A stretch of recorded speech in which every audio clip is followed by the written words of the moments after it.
Deborah and I are both volunteers. We don't get paid to do this, although the equipment cost her a lot of money. But we are glad to do this on behalf of the congregation here and Christianity around the world. Today I just want us to talk about understanding Jesus. And if we go to Isaiah chapter 53, verse 3, we find there Isaiah prophesying about Christ, saying, "He is despised and rejected by men, a man of sorrows and acquainted with grief. And we hid, as it were, our own faces from him. He was despised, and we did not esteem him." In Psalm 69, verse 7, "Because for your sake I have borne reproach, shame has covered my face. I have become a stranger to my brothers, and an alien to my mother's children."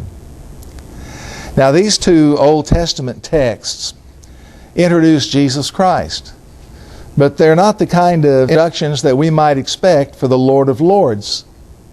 We would expect the Lord of Lords and King of Kings to be loved and admired and understood, but these verses speak of His not being known by His brothers and not being welcome in His mother's house. Of all the sorrows of Jesus, one cut particularly deep: the sorrow of family misunderstanding. You remember, ever since he was a young boy, Jesus' mother had watched him, storing up the events in her heart, it says. In Luke 2:51, "Then he went down with them and came to Nazareth and was subject to them, but his mother kept all these things in her heart." I think that's a beautiful verse. And gradually an understanding gap began to develop in the family. It can be seen as early as 12 years of age, when Jesus stayed behind at the temple in Jerusalem. And this move toward independence caused quite a bit of anxiety when his parents realized that he was not with them. And after they searched and found him, their discussion reveals the misunderstanding. Again, that's in Luke chapter 2. Look at verse 49. "And he said to them, 'Why did you seek me? Did you not know that I must be about my Father's business?' But they did not understand the statement which he spoke to them." Jesus continued to mature to manhood, and his sense of mission became more concrete. So when he finally began his public ministry, his teaching and his actions became even more difficult for his family to understand.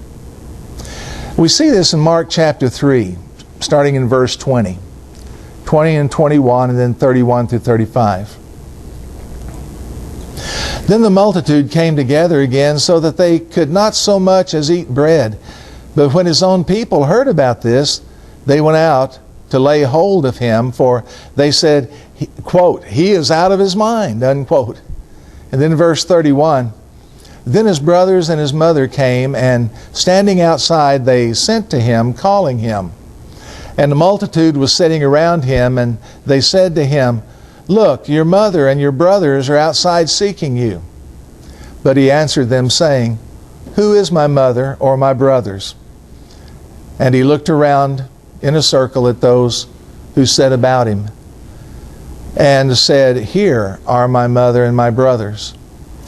For whoever does the will of God is my brother and my sister and mother.'" The pain that Jesus felt wasn't inflicted by a worldly crowd, by jealous Pharisees, or even by stubborn disciples at this point. This pain came from his family. And having heard that he had gone insane, they had come to lay hold of him. That means to take charge of the situation in verse 21.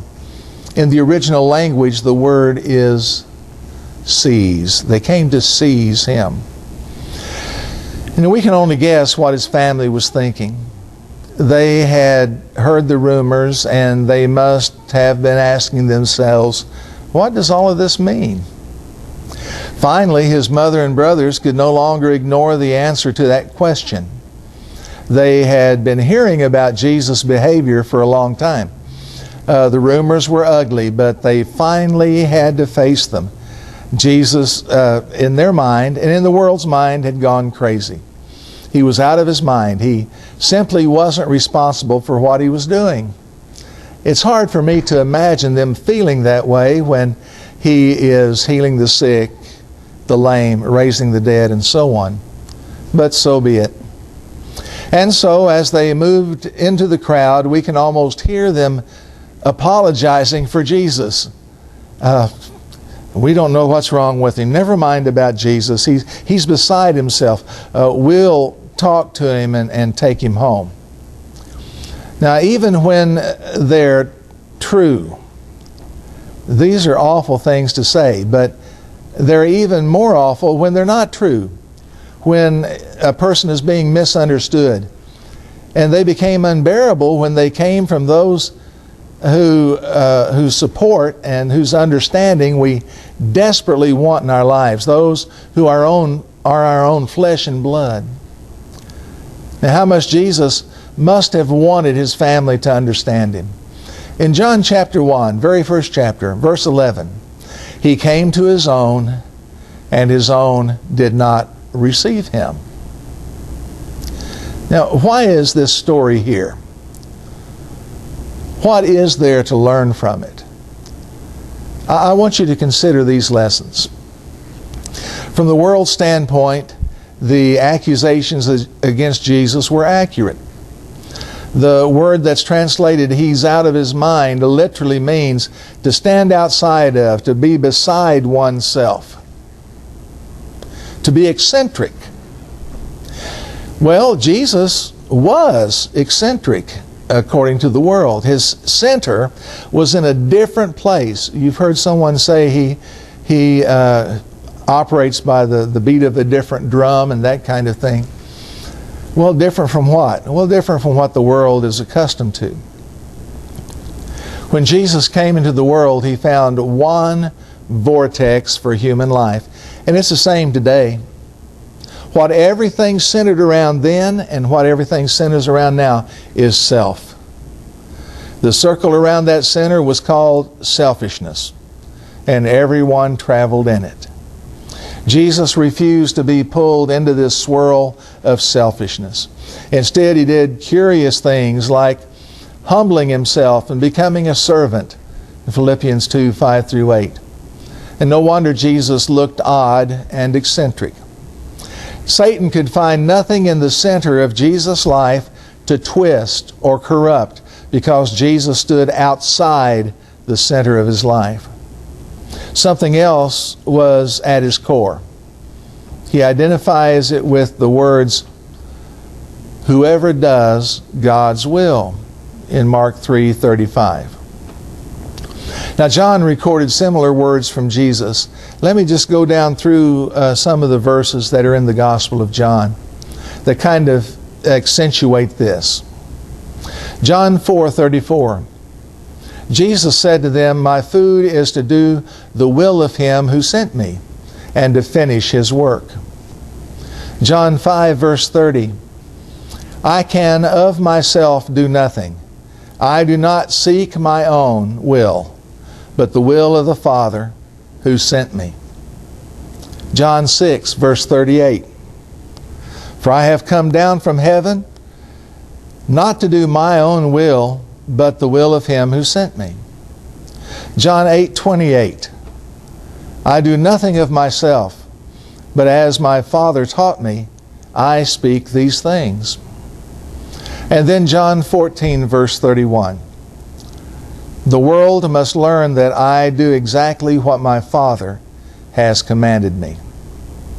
So see, Jesus had one center around which his life revolved, one source of nourishment.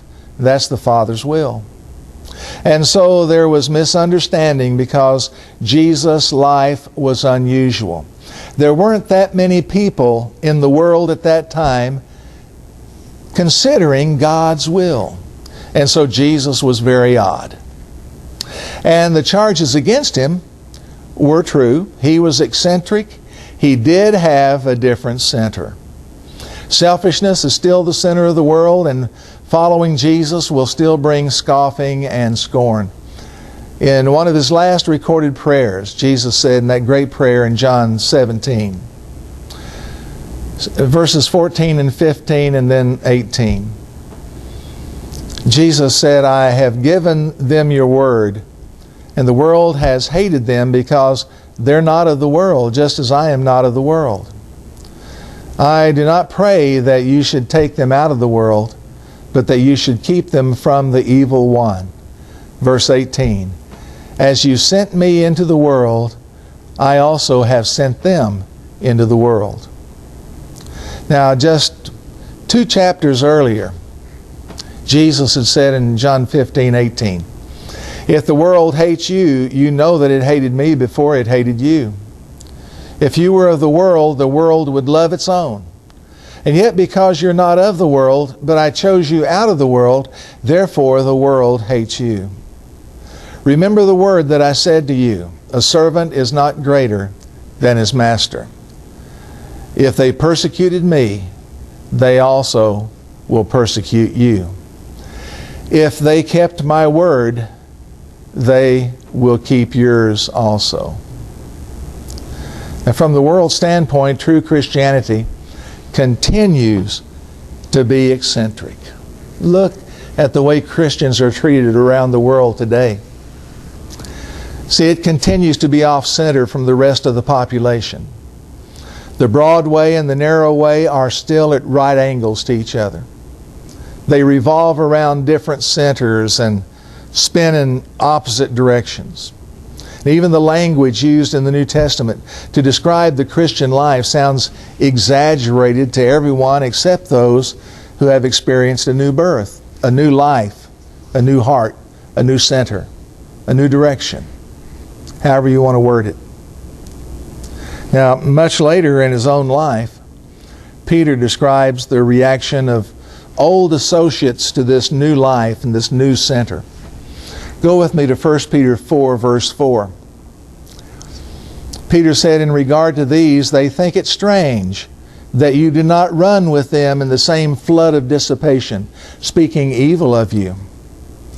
In the New International Version, it says, they think it strange that you do not plunge with them into the same flood of dissipation.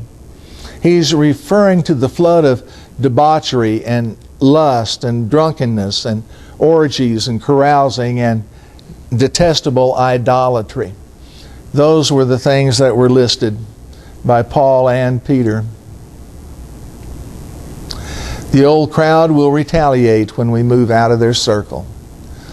In verse 4 it says, they'll heap abuse on you. The Eastern proverb applies here. The nail that sticks out usually gets hammered down. And Christians, New Testament Christians, believing Christians, get hammered. And so the Christian businessman is thought of as odd because he won't go out after work drinking with everybody else. The Christian waitress is called prudish by her boss because she refuses to wear immodest clothing in his restaurant. A Christian young man is laughed at because he skips a school function to go to worship. A young girl is considered overly religious when a fellow student sneezes and she says, "Bless you." A successful Christian photographer loses her job because she refuses to do a pornographic layout for a client. A Christian man is criticized by his accountant because his church contribution is so large he can't write all of it off on his taxes. Well, that's just wasteful. He's called foolish and stupid. A Christian couple is ridiculed by 3 rows of moviegoers because they leave a movie that has gone past their values. These Christian people are not arrogant. They don't rub their faith in people's faces. Peter said, if you suffer, it should not be as a murderer or a thief or any other kind of criminal or even as a meddler. In 1 Peter 4:15. These Christian people aren't meddlers. They're simply choosing God over everything else. They're bearing the legitimate reproach of the cross. Now, if the lifestyle of Jesus brought His death, why should we not expect discomfort? A new sinner that brings peace with God very often does not bring peace with anyone else. One of the most distressing observations from reading the Gospels is the narrowing of Jesus' relationships. The story begins with crowds and popularity, but as the message becomes clearer, people begin to lose patience because they have an assumption of who Jesus is, which is not correct. The crowd thins out. The applause dies down. Jesus is questioned, accused, ignored, slandered, and certainly misunderstood. Eventually, many of His disciples leave Him. Soon there are only 12, then 11, and finally only one who denies that he even knows Jesus. What do you do when your faith is misunderstood? What do you do when you have to choose between the approval of God and the approval of friends, family, work associates? Where do you turn when you go to your own and they do not receive you? Think about Jesus' words again in Mark 3:33-35. Who are my mother and my brothers? Then He looked at those seated in a circle around Him and said, here are my mother and my brothers. Whoever does God's will is my brother and sister and mother. And first notice that Jesus turned to His center, the will of God. And often there's no other place to turn. The Gospel of Mark reports Jesus praying 3 times, chapter 1, chapter 6, chapter 14. And all 3 were occasions of crisis. 3 times when there was no other place to turn. 3 times when there were no human support facilities around. Nobody else to really help. 3 times when nobody understood. And so He turned to someone who did understand. He turned to the will of God. Now, the question is, where do you turn? Second, He also had a human support group. Jesus considered them His family. Whoever does God's will is my brother and sister and mother. Now, His group included others who were also off-center, also traveling in another orbit. And those in our human support group are called the church. The center of their lives is the same as ours. They too revolve around the will of God. We're not perfect at it, but that is our thrust. And Jesus pointed to those in the circle around Him, and as He did, He said, here's my real family. Here are the ones who understand what the center of life ought to be. So the question as we come to a close is, what is your circle? Are you a part of a group like that? Do you have a human support group who shares with you the real center of life? Do you have such a family as that? The decision to turn to the will of God and to the people of God is the same decision. It's a decision to be off-center according to the world, but at the same time on course. Amen. I hope this helps a little bit in understanding Jesus and understanding who we are at the same time. Thank you for listening, and may God bless and keep you. Amen.